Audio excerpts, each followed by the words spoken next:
Don't speak. Don't wanna hear all your warnings.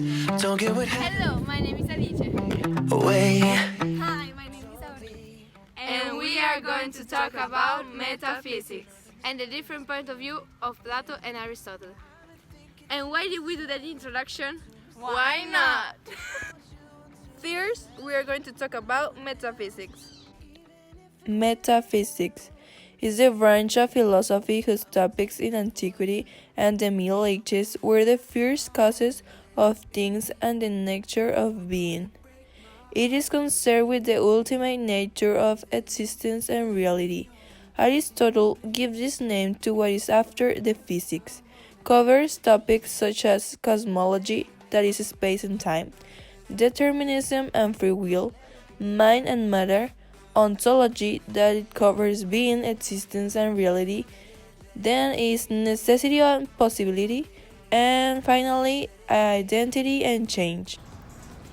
And now our friend Plato is going to talk about his theory. Hey everybody, I'm Plato and I'm here to talk to you about my life and my vision of metaphysics. So I was born in 428 before Christ in ancient Greece and died in 344 in ancient Greece. I was a student of Socrates and I wrote all of his conversation because he didn't write anything. I was also the teacher of Aristotle and the founder of the academy. My most famous operas were The Republic and The Parmenides. And after the death of Socrates, I traveled to Greece, Italy, and Egypt. I developed the theory of form, and so for me the form are like justice, beauty, and equality, and they're accessible just to the mind, and they're in fact the dualism.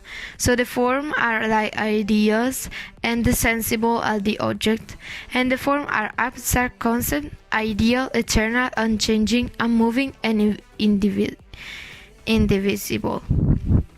And they are good. If you want to live a good life, it requires not just a certain kind of knowledge, but also habituation to healthy emotional responses, and therefore harmony between the three parts of the soul: the reason, the spirit, and the appetite. I also wrote discussion of aesthetic, political philosophy, theology, cosmology, epistemology, and the philosophy of language. So my theory form is explained in the allegory of the cave. As you can see in the photo, in the allegory of the cave, there is a cave, and inside the cave there are prisoners. Behind the prisoners there is a fire, and between the prisoners and the fire there are objects moved by people. The prisoner can only see in front of them, and they see the shadow, and they believe that the shadow are the reality. The cave represents the people who believe that knowledge comes from the senses, and the believers are in fact trapped in a cave of misunderstandings. The shadow represents the perception of those who believe in the empirical knowledge, and you are a plebe, so not a philosophers. And the story said that one time prisoners escape and go out and see what reality really is, and when he came back and tell everybody what the reality is, they don't believe him, and they also threaten him to kill him if he let them escape. And this prisoner who escaped is the philosopher that tried to convince the people that there is another reality, but no one believes him. So in the allegory of the cave, the meaning is that the knowledge gained through the senses is no more than an opinion, and the real knowledge is through the philosophical reasoning. Thank you, Plato, for telling us about your theory and giving us those examples. Now our friend Aristotle is going to talk about his theory. Hi, my name is Aristotle, and I'm going to talk about my theory of metaphysics. I was born in 384 before Christ, and I died in 322 before Christ. I was an ancient Greek philosopher and scientist who is still considered one of the greatest thinkers in politics, psychology, and ethics. When I turned 17, I wrote Plato's Academy. I established my own school that was named Lyceum, and I was the tutor of Alexander the Great. I disagree with the idea of Plato. I think that every object, like a column, chair, etc., is a combination of matter plus form.